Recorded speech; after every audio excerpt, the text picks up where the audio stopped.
हमने ही नहीं चुना है, ये मुस्लिम पॉपुलेशन ने भी चुना है। मुस्लिम ने भी चुना है। हाँ जी, ऐसा नहीं है कि हर मुस्लिम पॉपुलेशन, इतिहास किसी चीज का गवाह नहीं है। वो आपकी सोच है, इतिहास किसी चीज का गवाह नहीं है। आप किसी भी तरीके का रिलीजन और उनकी किताब पढ़ा सकते हैं, पर जो पढ़ा लिखा है, जो समझदार है, जिसको पता है कि कोई भी फर्क नहीं है। कह रही थी कि पढ़े लिखे मुसलमानों को पता होता है, उसामा पढ़ा लिखा नहीं था, जाकिर नाइक क्या पढ़ा लिखा नहीं है, जो आज शांति का मसीहा बन के घूम रहा है, पूरे विश्व में आतंक फैलाने का काम कर रहा है, जहाँ जाता है वहीं से खड़े होकर के आतंक के बीच बोलने का काम करता है। कुरान बोल रहे हैं अब। हाँ बिल्कुल। हिंदुइज्म इतना फैलाना, एक बात सुनिए, हर मुस्लिम जो इंडिया में रहता है वो एंटी इंडिया है क्या? वो हर पाकिस्तानी है क्या? आप ये सोचिए खुद से। जो मुस्लिम खुद से यहाँ रहना चाहता है वो पाकिस्तानी है।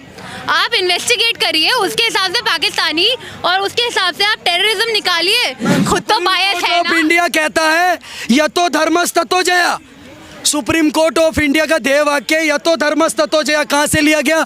गीता से लिया गया। अगर ये सेकुलर कंट्री होती तो गीता से लिया जाता सुप्रीम कोर्ट का ध्येय वाक्य। आप बताइए, ये जोड़ा गया, ये सेकुलरिज्म ये जोड़ा गया जब संविधान का 42वां संशोधन हुआ, उसको मिनी कॉन्स्टिट्यूशन बना दिया गया। अच्छा, मुसलमान पहचानने की जरूरत नहीं है, आप इन्वेस्टिगेट करें, आपको पता चलेगा। जहाँ तक आपको कैसे पता बाकी सारे मुसलमान टेररिस्ट थे? आपने इन्वेस्टिगेट ही करा था ना, उससे पता चलता है। मैंने मैम से पहले भी 10-12 सवाल पूछ लिए, एक सवाल का भी जवाब नहीं मिला। कश्मीर में जो हिंदुओं का एक्सोडस हुआ था, जेनोसाइड हुआ था, वो पाकिस्तान से मुसलमानों ने आके किया था। मैं ये नहीं बोलूंगी कि वो पाकिस्तान से ही आए थे या किसी कंट्री से आए थे। अभी जो दोस्त पीपल, रुक जाओ, दोस्त पीपल आर, तो आप ही बात कर लो यार, मैं चलती हूँ। मैं मोदी सरकार से सीधा सीधा अनुरोध करना चाहूंगा, इस बार हमें ना ही सर्जिकल स्ट्राइक चाहिए, ना ही बालाकोट एयर स्ट्राइक चाहिए। इस बार अगर पाकिस्तान चाहता है अपने बाप के साथ उलझना, तो एक बार इनको स्वाद चखा दिया जाए कि भारत अगर युद्ध में उतरता है तो उसका परिणाम क्या होगा। बिलावल भुट्टो से पूछना कि अपने अब्बा से पूछेगा कि उसके नानी और नाना भारत आए थे और हाथ जोड़ करके घुटने टेक करके 93,000 सैनिकों को छुड़ा करके ले गए थे भारत से। अभी पाकिस्तानी एम्बेसी में केक जा रहा था, ठीक है, उसके ऊपर इंस्टाग्राम का इतना बड़ा वीडियो बन गया कि हाँ केक जा रहा है। अब क्या पता वो केक किस चीज़ की सेलिब्रेशन के लिए जा रहा है। आपके ऑफिस में भी केक आता है, किस चीज़ की सेलिब्रेशन के लिए आता है? किसी का बर्थडे हो सकता है, कुछ भी हो सकता है। वहाँ पर बनाया गया कि हिंदुस्तानियों के मरने पे वहाँ केक जा रहा है। ऐसे तो पाकिस्तानी पार्लियामेंट में कुछ कुछ भी जाएगा तो आप वीडियो तो नहीं बना सकते। मैम, जो केक लेके जा रहा था उसने ऐसे बयान दिए हैं। अगर वो केक लेके जा रहा है, उसने ऐसे बयान दिए हैं, तो आप उसको अरेस्ट करें, उससे पूछताछ करें। पाकिस्तान भेजने का काम किया गया है। पाकिस्तान ने ऐसा नहीं है कि पाकिस्तान ने सारे मुस्लिम्स को यहाँ भेज रखा है, ये गलत सोच है। देखा जाए कई जो मुसलमान थे उनको 48 घंटे में अल्टीमेट दिया गया, जो वीज़ा लेकर यहाँ आए थे। हाँ, वो मुंबई से भी निकले हैं काफ़ी, पर ऐसा नहीं है कि जो रह रहे हैं यहाँ पर, वो ऐसा नहीं है कि वो सहयोग कर रहे हैं पाकिस्तान का, ये गलत बात है। जवाब दे दीजिए सर। सेक्युलरिज्म की भी इतनी ज़्यादा हद हो चुकी है कि लोग सेक्युलरिज्म में अंधे हो चुके हैं। अभी मैडम जी ने बोला कि आतंकवाद का कोई धर्म नहीं होता, मेरे दोस्त हैं, हिंदू भी है, मुस्लिम भी है, सिख भी है, और कश्मीर में लोग मदद कर रहे हैं। शायद मैडम जी ने कम सोशल मीडिया चलाया होगा 2 दिन में, मैंने भी वीडियोस देखी है, लोग कैंडल लेके खड़े हैं, उसके पीछे लोग हंस रहे हैं, हंसने वाले चेहरे मैंने देखे हैं। इतने बड़े बड़े, अभी टाइम्स नाउ का मैंने पत्र वो देखा न्यूज़ की, ये लोग मार्च तो निकाल रहे हैं, लेकिन उनसे बोल रहा है कि भैया पाकिस्तान बोल दो, पाकिस्तान मुर्दाबाद। पाकिस्तान मुर्दाबाद नहीं बोला जा रहा, ये कौन सा प्रेम है भाई? और लोग वहाँ पे बिलावल भुट्टो बोल रहा है कि तुम अगर नदी का पानी नहीं दोगे, इंडस वाटर, तो मैं तुम्हारी खून बहा दूंगा। ये कौन सा पाकिस्तान प्रेम है भाई? ये कौन सा प्रेम है? और मैं बोलना चाहूंगा, अगर आतंकवाद का मजहब नहीं होता तो उन्होंने सिर्फ हिंदुओं को क्यों मारा, मुसलमानों को क्यों नहीं मारा? मैडम बोल रही है एक मुसलमान मरा, वो मुसलमान भी इसलिए मरा कि वो बंदूक छीनने का प्रयास कर रहा था। और बाकी जब वो आतंकवादी यहाँ पर आए तो वो आए कैसे भारत में? किसी ने तो मदद की होगी। इतना दिन रहे कहाँ पे? किसी ने तो मदद करी होगी। अनंतनाग से दो हमारे लोकल कश्मीरी थे आतंकवादी, उसके साथ मिले हुए थे ना। वो लोग भी पाकिस्तान से आए हुए थे क्या? भारत के ही थे ना। कश्मीर से जिसने हिंदुओं को भगाया वो पाकिस्तान से आके भगा के गए थे।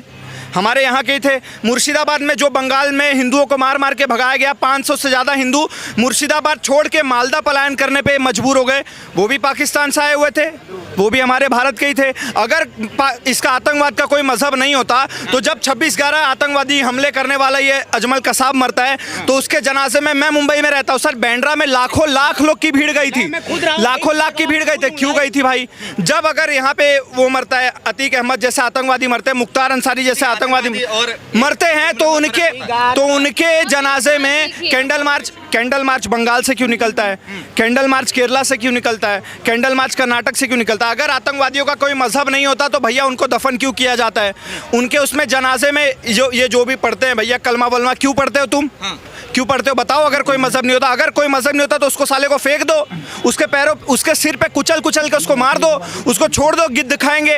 तुम उसको दफन क्यों करते हो? उसमें कलमा क्यों पढ़ते हो अगर कोई मजहब नहीं होता तो? जवाब दे दे मैडम जी इसका। अच्छा, मैं आपसे एक सवाल पूछना रिलीजन है, जो उनका मजहब है वो उसके हिसाब से तो अपने रिलीजन फॉलो तो करेंगे, पर आप एक रिलीजन को मेनली बैन नहीं कर सकते, बॉयकॉट नहीं कर सकते, ब्लेम नहीं कर सकते।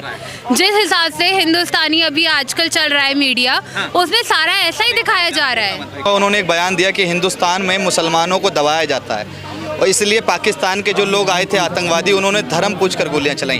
कहाँ आप उनके बयान? बिल्कुल भी नहीं है कि हिंदुस्तान में मुस्लिम्स को दबाया जाता है। मैं खुद बॉम्बे रह के आ चुकी हूँ, मैं खुद बहुत जगह पढ़ के आ चुकी हूँ, कोई ऐसी चीज़ नहीं है जो मुसलमानों को दबाती है। हम सब साथ में रहते हैं, स्टूडेंट्स की तरह भी रहते हैं और ऐसे भी रहते हैं, क्रिश्चियंस भी रहते हैं, हर रिलीजन रहते हैं। क्रिश्चियनिटी को क्यों नहीं बोलता? सिर्फ और सिर्फ मुस्लिम्स को क्यों बोले जा रहा है? और अगर मुस्लिम्स ही कर रहे हैं ये सब तो भाई पकड़ा जाए। पाकिस्तान की तरफ से आप अपनी इन्वेस्टिगेशन करिए, पकड़िए। आप हर इंसान को थोड़ा ना ब्लेम कर सकते हैं। हिंदू भी बहुत क्राइम करते हैं। मैं आपसे जानना चाहूँगा कि कई जो ऐसे लोग हैं जिनका जो वीज़ा लेकर हिंदुस्तान में आए थे, पाकिस्तानी उनको 48 घंटे में पाकिस्तान भिजवाने का काम किया है बीजेपी सरकार ने। ये सही किया या गलत किया? क्योंकि कई लोग ऐसे कह रहे हैं कि हमारी यहाँ शादी हुई थी, महिलाएं कह रही हैं, अब हमको यहाँ से भगाया जा रहा है, तो वो सही है गलत है? वो गलत है, वो गलत है। आपको अपनी समझ होनी चाहिए। आप पाकिस्तान के किसी आदमी से शादी कर रहे हैं तो आपको अपनी खुद की समझ होनी चाहिए और फॉरेन अफेयर मिनिस्टर को समझ होनी चाहिए कि वो क्या चल रहा है। इसके लिए कॉशंस और वार्निंग्स देनी चाहिए। रुक जाइए, इनके लिए कॉशंस और वार्निंग्स देनी चाहिए। सोशल मीडिया गलत तरीके से भी इस्तेमाल हो सकता है, सही तरीके से भी इस्तेमाल हो सकता है, वो आपके ऊपर है। आप चाहे गलत तरीके से इस्तेमाल करें, अच्छे तरीके से इस्तेमाल करें, लोगों को उकसाने के लिए इस्तेमाल करें, वो गवर्नमेंट पे डिपेंड करता है। अच्छा, एक सेकंड में जवाब दे रहे हैं, जवाब ले लूँ उसके बाद आप पे आऊँगा। प्रियंका वाड्रा का कुछ ऐसा बोला ना, प्रियंका वाड्रा नहीं, रॉबर्ट वाड्रा, उन्होंने क्या बोला था आपसे कि मुसलमानों को दबाया जा रहा है। तो इससे पहले सन 2005 11 जून जो माटुंगा में ब्लास्ट हुआ था मुंबई में, उसका प्रत्यक्ष प्रमाण में क्यों बताओ, उससे पूछ लिया गया कौन से धर्म से हो, कौन से जाति से हो, तब उसे मारा? जब मारा उसे, हाँ, मतलब भाई टारगेट करके हिंदुओं का कलमा खड़ा गया है। ओनली हिंदू टारगेट है उसके निशाने पे। भाई कश्मीर वाले भी मरने को तैयार है बहन चोद। मैं तो कहता हूँ कश्मीर में फुट कर दो। मिलते